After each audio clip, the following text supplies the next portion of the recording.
भारत ने इन दिनों defence sector के अंदर मेक इन इंडिया में काम करने के लिए काफी सारे कदम उठाए। सुखोई जैसा फाइटर जेट जो कि 60% अब मेक इन इंडिया कंटेंट लगाने वाला है, कंपोनेंट लगाने वाला है, भविष्य में इसका इंजन भी हम लोग यही बनाएंगे। और उस इंजन में भी हम उनसे ये कह रहे हैं कि आप अपने जो कंपोनेंट्स हैं उन्हें भारत भेज दीजिए, हम उन कंपोनेंट्स को यहीं पर लगा करके अपने लिए इंजन बनाएंगे। और रशिया को भी दिक्कत नहीं है, क्योंकि ऑलरेडी जिस देश में 250 से अधिक सुखोई चल रहे हों उसमें सर्विसिंग होना, उनकी मेंटेनेंस होना, उनके लिए भारत में ही व्यवस्था बनाई जा सकती है। तो ऐसे में भारत ने कन्विंस कर लिया है कि हमें यह व्यवस्था हमारे देश में चाहिए और आप हमें इस चीज के लिए सक्षम करिए। ठीक है, तो ऐसे में भारत ने पिछले सालों में जितने सुखोई खोए हैं उनको रिकवर करने के लिए यह सुखोई आ रहा था। सुखोई की खासियत जान लेते हैं। सुखोई जो है वो हमारे यहां पर twin seater, twin engine multi role fighter jet है। ये इंडियन एयरफोर्स के पास में 260 के आसपास हमारे पास हैं। कहीं पर 259 लिखा हुआ है, कहीं 260 लिखा हुआ है। और 2002 में इसको भारतीय एयरफोर्स के अंदर शामिल किया गया था। यह 8000 किलोग्राम का बाहरी हथियार के साथ, मतलब ये इतना सामान ले जा सकता है। टेक्निकली हाल ही में ये सुर्खी में आया था जब इसने ब्रह्मोस मतलब अपने साथ चला के फेंक दी थी। मतलब ब्रह्मोस जो कि सबसे फास्ट जाने वाली सुपरसोनिक क्रूज मिसाइल है, उसको इसने फेंका था। यानी कि फाइटर जेट से भी क्रूज मिसाइल फेंकी जा सकती है। ठीक है, सुखोई 30 हवा से जमीन, हवा से हवा में एक साथ टारगेट कर सकता है। आगे भी, यानी कि अगर कोई सामने फाइटर जेट आ गया उससे भी लड़ लेगा, और जमीन पर कोई टारगेट नेस्तनाबूद करना है उसे भी कर देगा। तो इस प्रकार से ये काफी सक्षम एयरक्राफ्ट माना जाता है। और हाल ही में हमने दिसंबर 2022 में इससे ब्रह्मोस मिसाइल को फेंक करके देखा है। ठीक है, अब जैसा मैंने आपसे कहा कि जो हमने पिछले समय पर खोए हैं एयरक्राफ्ट सुखोई, उनके लिए हम इस काम को कर रहे हैं ताकि वो फ्लीट पूरी की जा सके। तो यहां पर आप देखें तो ये सारे के सारे वो टाइम फ्रेम्स हैं जिस समय पर हमने अपने यहां पर सुखोई खोए हैं। तो आपके सामने ये लिस्ट है समय के साथ, 9 के अंदर, 11 के अंदर, 12 के अंदर, 13, 15, 17, 18, 19, 20, 24। तो ये वाले जो सुखोई हैं जो कि कभी ना कभी दुर्घटनाग्रस्त हुए और उसमें कई जाबाज हमारे जो नौसेना के पायलट हैं वो वीर गति को प्राप्त हुए। तो अब हम वीर गति को प्राप्त पायलट्स को तो दोबारा रिवाइव नहीं कर सकते, लेकिन ये जो हमारे फाइटर जेट्स हैं जिनकी कमी हमारी एयरफोर्स को फील हो रही है, उन्हें हम वापस से कंस्ट्रक्ट कर रहे हैं। ठीक है, हालांकि उनके मलबे को नहीं कर रहे हैं, हम नया बना रहे हैं, लेकिन हां अपने दिमाग में इस नीड को रखते हुए, क्योंकि आपके सामने इतनी सारी घटनाएं हैं जो कि सुखोई की ट्रेजेडी से या क्रैश से जुड़ी हुई हैं। तो हमारे यहां पर जो कमियां हुई हैं उनको फुलफिल करने का हम ये काम कर रहे हैं। ठीक है, अब बड़ा सवाल यह आता है कि हम लोग नए एयरक्राफ्ट खरीदने में इतनी देरी क्यों कर देते हैं। मतलब ये घटनाएं दिखाई दे रही हैं 2009 की। 2002 में इंडक्ट हुआ था सुखोई, 2009 से 2023 आ गया। तो इसके पीछे की गणित यह है कि डिफेंस के जितने भी सामान है ना, वो ऐसा नहीं है, क्योंकि उसमें मोनोपोली जैसी चीज होती है। मतलब आपको पता होता है कि यही देश इसको दे सकता है, दूसरे देश के पास वो सामान ही नहीं मिल रहा। अब जैसे सुखोई है, सुखोई भारत रूस से ले रहा है। अब अगर हमको इसका कोई और चीज लेके आना है तो कल को हो सकता है कि सुखोई को देने वाला जो देश है वो हमसे मना कर दे कि हम सर्विस नहीं दे रहे आपको, या इसका कंपोनेंट नहीं दे रहे, तो हमारे बाकी रखे हुए सामान खराब हो जाएंगे। लगभग $12 बिलियन का अब तक हम लोग सुखोई पे इन्वेस्ट कर चुके हैं इनकी परचेजिंग पे। तो ये एक बड़ी दिक्कत हो सकती है। दूसरा क्या होता है कि जो सरकारें होती है ना, वो भी इनके परचेजेस में डरती हैं। क्यों डरती हैं? आपको यदि याद हो तो हाल ही में भारत सरकार ने राफेल परचेज किया था। राफेल परचेज किया तो हमारी संसद में राफेल का मामला बहुत गूंजा। यहां तक आया कि हो सकता है भारत सरकार ने राफेल में घोटाला किया है। चुनाव तक यह मुद्दा पहुंच गया। क्यों पहुंचा? तो जो पुरानी सरकार थी भाई, जैसे बीजेपी सरकार पर एलिगेशन लगा कि आपने राफेल के अंदर घोटाला किया है।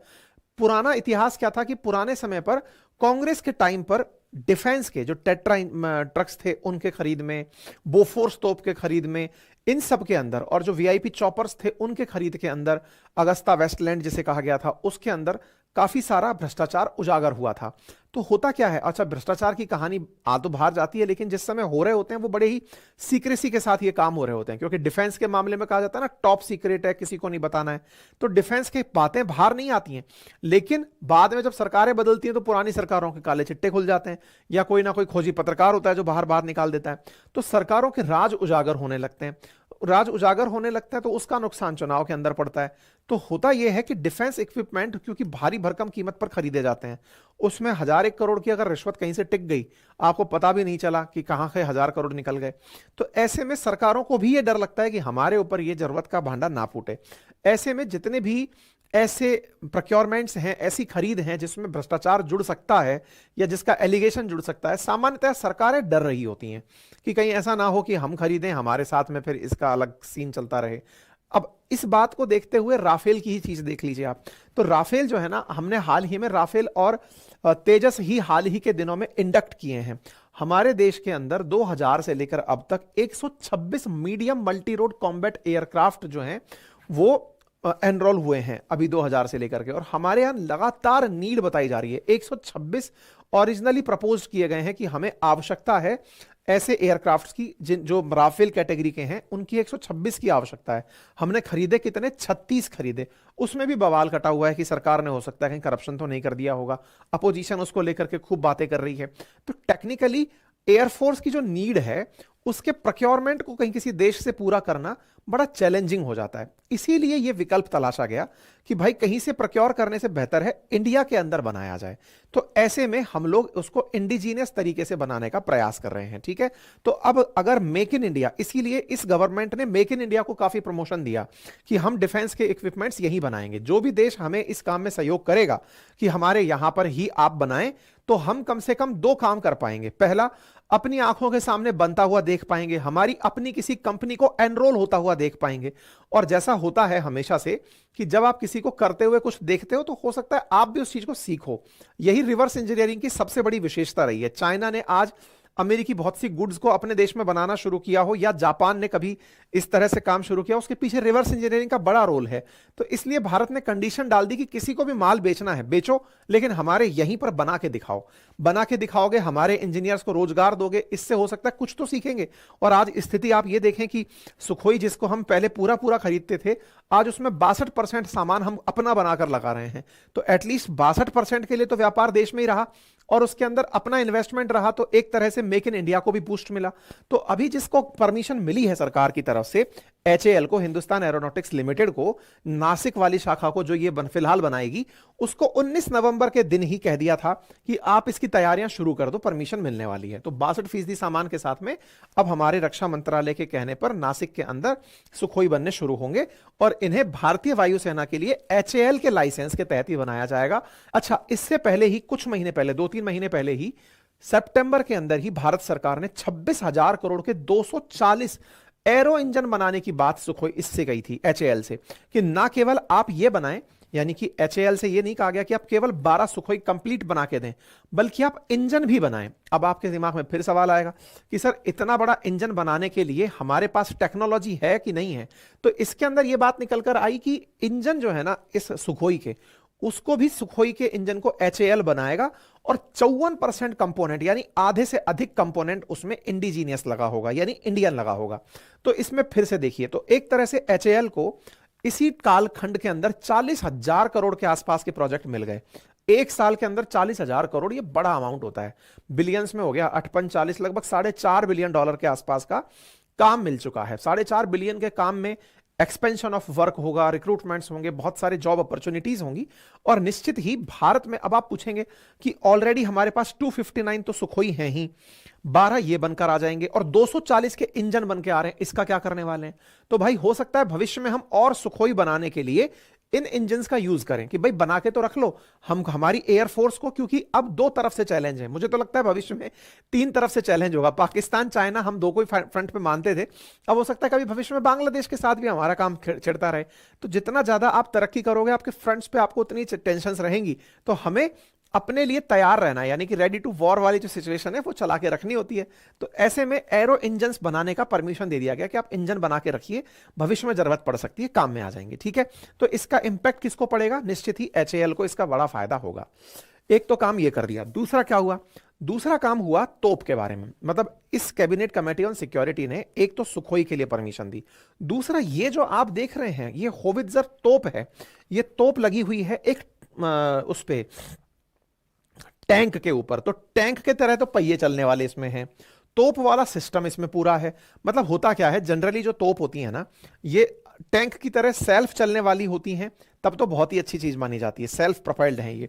लेकिन कई बार तोप ऐसी होती है जिन्हें ट्रक पर रख कर ले जाया जाता है या टो करके ले जाया जाता है, वो थोड़ी सस्ती पड़ती हैं, लेकिन हाँ इसमें आराम से 5 लोग बैठ सकते हैं, अपने साथ आर्म्स एंड एम्यूनिशन ले जा सकते हैं, चलने के लिए कैपेसिटी है, तो अपने आप में ये चलता फिरता ट्रक कम मॉडल है सारा की सारा, है ना। तो ऐसे 100 K9 सेल्फ प्रपोल्ड हॉवित्जर तोप भी अब एलएनटी को टास्क दिया गया है। गुजरात में एलएनटी का हजीरा के अंदर ऑफिस जो है, जहां पर प्लांट है, उसमें इनको कहा गया है कि अब आप ये बनाइए। तो 20,000 करोड़ का काम है, तो लगभग 6,500 करोड़ में ये 100 K9 सेल्फ प्रोपेल्ड हॉवित्जर बनेंगी। अब ये केवल एलएनटी नहीं बनाएगी, है एलएनटी भी बहुत सारे छोटे छोटे एसएमई से कंपोनेंट्स मांगेगी। इसमें कहा जा रहा है कि मतलब सैकड़ों की संख्या में हैं जो ये काम करने वाले हैं, मतलब इसके अंदर जो एमएसएमई सेक्टर की जो मशीनें देने वाले जो लोग हैं वो। अच्छा, कितनी दूर तक ये गोला फेंक सकता है, तो कहा जा रहा है कि 38 किलोमीटर तक हॉवित्जर तोप गोला फेंक लेती है। इसके साथ साथ 50 टन वजन की तोप से 47 किलोग्राम का गोला फेंकती है। तो देखिए मतलब टेक्निकली 50 टन का तो इसका वजन है, प्लस 38 किलोमीटर तक दूर तक ये गोला फेंक सकती है, 47 किलो का गोला फेंक सकती है, और 15 सेकंड के अंदर 3 गोले फायर कर सकती है।